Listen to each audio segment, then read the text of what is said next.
নমস্কার বন্ধুরা, অনিতা রান্নাঘরে আপনাদের স্বাগত। আজকে আমি শিমলা মির্চ আর আলু দিয়ে একটা নতুন ধরনের সবজি দেখাবো। আগে আমি সেগুলোকে কেটে নিয়েছি, কেটে ধুয়ে নিয়েছি। এবার কড়াইটা বসিয়ে দিলাম, গ্যাসটা জ্বালিয়ে। এবার এর মধ্যে তেল দিয়ে দেবো। তেলটা গরম হয়ে গেছে, এবার আমি রসুনগুলো দিয়ে দিলাম। এর মধ্যে একটু আদা দিয়ে দিলাম।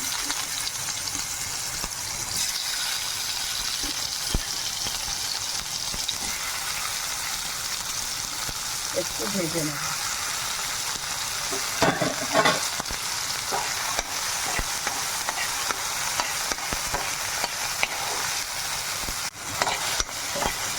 এগুলো অল্প করে আমি ভেজে নিলাম। এবার এটা উঠিয়ে নেব।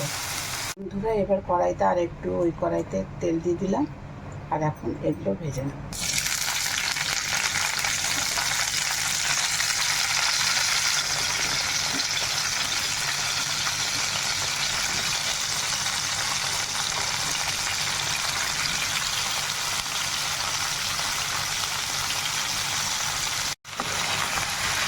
এবার একটু আমি ভেজে নেব, 5-7 মিনিট ধরে ভেজে নেব।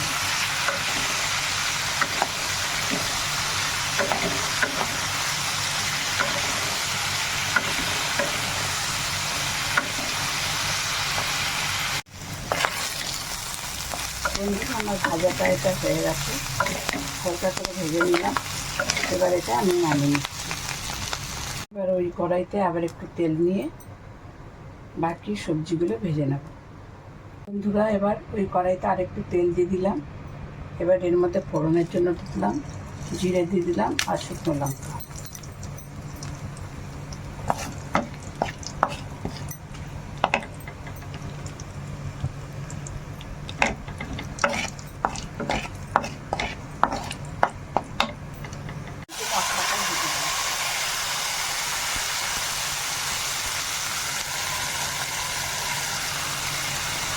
মিক্সিতে বেটে নিয়েছিলাম আদা,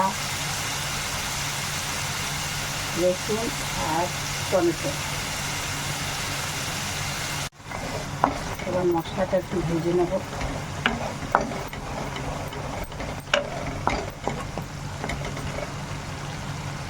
বন্ধুরা, এখন এর মধ্যে দেবো লঙ্কা গুঁড়ো, হলুদ গুঁড়ো, ধনে গুঁড়ো, জিরে গুঁড়ো আর লবণ, হাফ চামচ করে। এর মধ্যে দিয়ে একটু কষিয়ে নেব।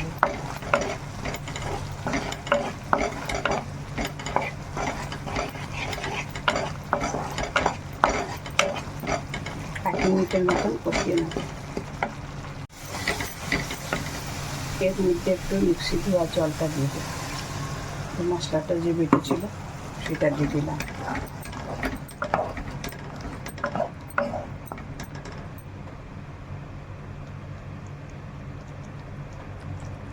মশলাটা ভাজা হয়ে গেছে, এবার এই সবজি ভাজাগুলো দিয়ে দেবো।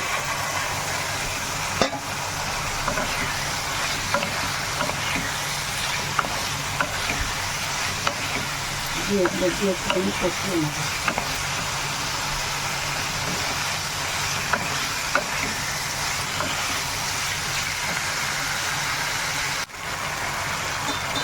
এবার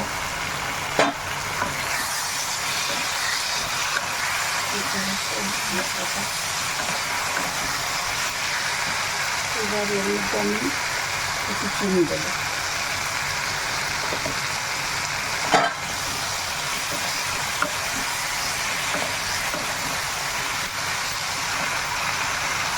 আর একটু ফেটানো টক দিয়ে দেবো, ফ্রেশ দই।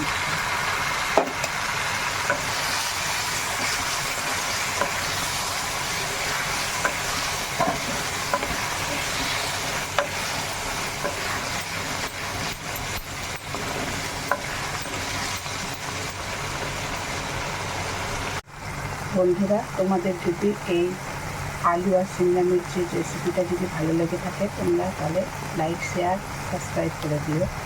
আর এতক্ষণ পাশে থাকার জন্য তোমাদের অসংখ্য অসংখ্য ধন্যবাদ।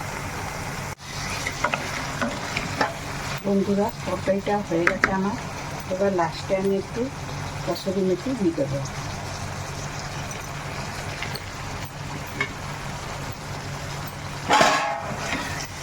দিয়ে 1 মিনিট ঢেকে রাখবো। বন্ধুরা তোমাদের যদি এই রেসিপিটা ভালো লেগে থাকে তাহলে তোমরা লাইক, শেয়ার, কমেন্ট করে জানাবে। আর এতক্ষণ পাশে থাকার জন্য তোমাদের অসংখ্য অসংখ্য ধন্যবাদ।